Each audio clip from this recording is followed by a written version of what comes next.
What's up, you guys? It's Steve here, and President Joe Biden just addressed the nation celebrating the passage of the infrastructure bill. And also, in the second portion of the speech, you're going to hear him say that stimulus reconciliation, it is going to be passing the House, the Senate, and passing into law, helping out the people of our country. And this is your stimulus and infrastructure bill update. Now, I'm going to be sharing with you the video footage, and he's also going to be saying that this is not going to be adding to the inflation problem that our nation is currently facing. It's actually going to be helping. Also, he's going to be saying you are not going to pay one extra penny in additional taxes to fund this bill if you make $400,000 per year or less. And he is saying this is going to be a monumental increase of stimulus provisions to help out the American people through this stimulus reconciliation bill. Now, you guys, like I said, first half is going to be on infrastructure. Second is going to be on stimulus. And I've got the entire video footage so you can see it and hear it directly from the president for yourself. So let's go ahead and take a look as of today, November 6, 2021. But before we do, if you could do me a quick favor, just takes a second. If you appreciate the updates, don't forget, take a quick moment, smash the like button for the YouTube algorithm. Helps me out a ton. Thank you so much. Also, leave your comments, share this out. If this is your first time here and you want to stay up to date, hit the subscribe button, turn on the notification bell. You can come join the Ram fam. I'll keep you up to speed on all this stuff that's unfolding. And if you got any specific questions for me, shoot them to me in the DM on Instagram at SteveRam3. That's the best way to get a hold of me if you have any specific questions, guys. But with that being said, let's go ahead and take a look at this video footage coming out directly from President Joe Biden today on the passage of infrastructure and the soon passage of stimulus. Infrastructure Week. I'm so happy to say that. Infrastructure Week. Folks, yesterday, I don't think it's an exaggeration to suggest that we took a monumental step forward as a nation. We learned that our economy created 5.6 million jobs since we took office in January 20th, reached an unemployment rate of 4.6%, 2 full years earlier than the vast majority of economists projected that would happen. And we're just getting started.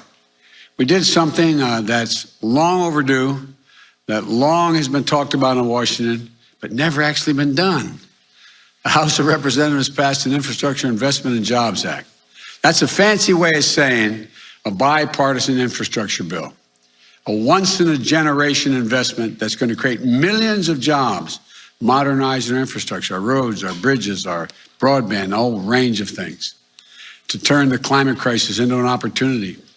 And it puts us on a path to win the economic competition of the 21st century that we face with China and other large countries and the rest of the world.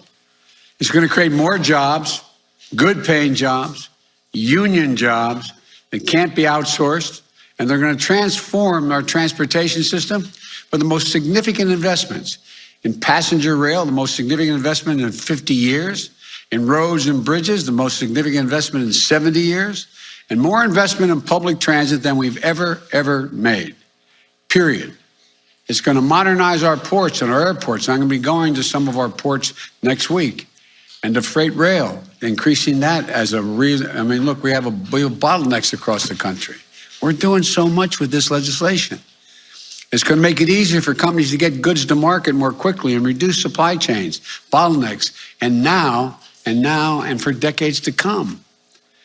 You know, and according to economists, this is going to be ease inflationary pressure, not increase it, ease inflationary pressures by lowering costs for working families. It's going to create jobs replacing lead water pipes. So every American, every child can drink clean water, improving their health and putting plumbers and pipe fitters to work. How long have we been talking about that? It's a gigantic issue. Jobs, making high-speed internet affordable and available everywhere in America. And you heard me say this before, but I apologize for repeating myself, but no parent should have to sit in the parking lot of a fast food restaurant so their child can do their homework because they have no internet connection except to go off of what's going on with that internet connection from the fast food restaurant. This is going to make significant historic strides to take on the climate crisis. Some of you were with me when I was recently in Scotland at the COP26. What do people keep asking me? Are you going to fund this? Are you going to fund it? Are you really going to do what you're saying? Well, this gets along a big step along the way of doing it. We're going to build out the first ever national network of charging stations all across the country, over 500,000 of them, so that you can make a real, and auto companies are made a commitment that we're going to make 50% of vehicles electric by 2030. So you'll be able to go across the whole darn country, from East Coast to West Coast. Just like you can stop at gas stations now, these charging stations will be available. We'll get America off the sidelines on manufacturing of solar panels, wind turbines, battery storage, energy and power for electric vehicles, from school buses to automobiles. And it will reward companies for paying good wages and for getting materials for their products from right here in America. And America exporting and providing the rest of the world with these technologies that are generated here in the United States as we go green around the world. It also makes historic investments in environmental cleanup and remediation. It builds up our resilience against superstorms and droughts and wildfires, hurricanes. You've heard me say it again. I apologize for repeating myself, but $99 billion in losses last year because of climate crises. Not in America.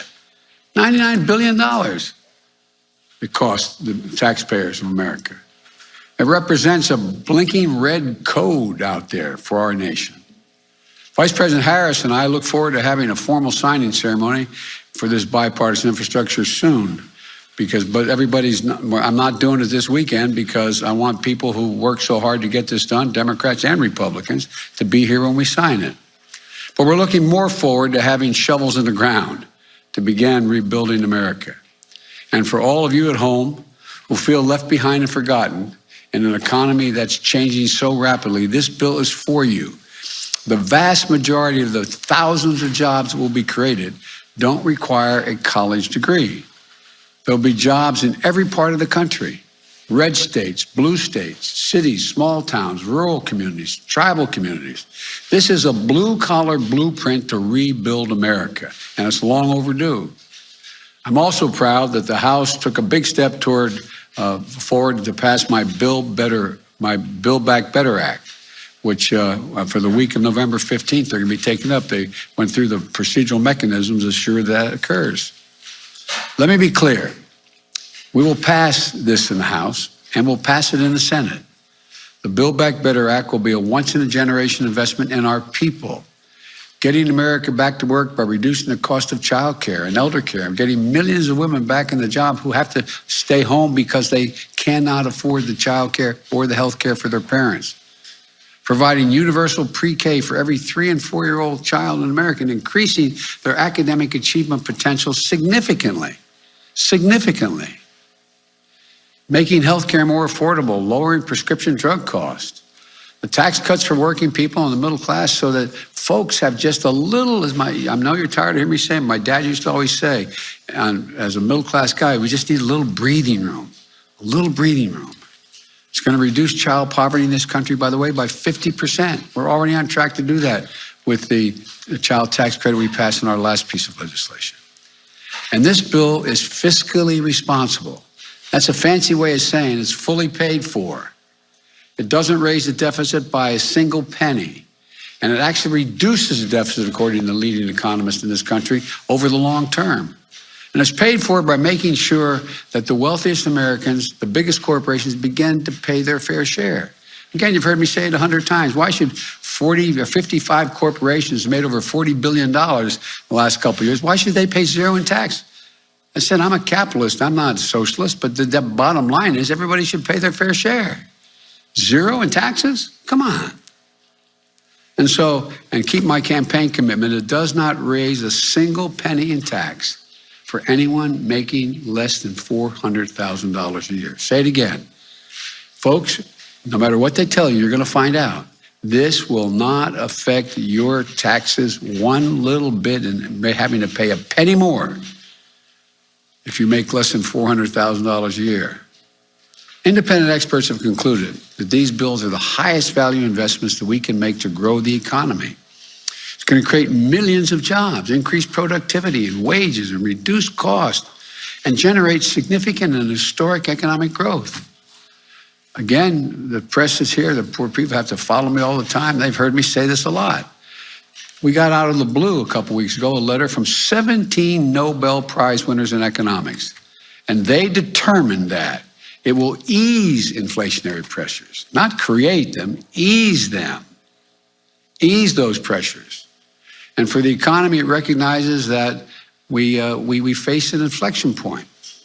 For most of the 20th century, we led the world by a significant margin because we invested in our people. We invested in ourselves.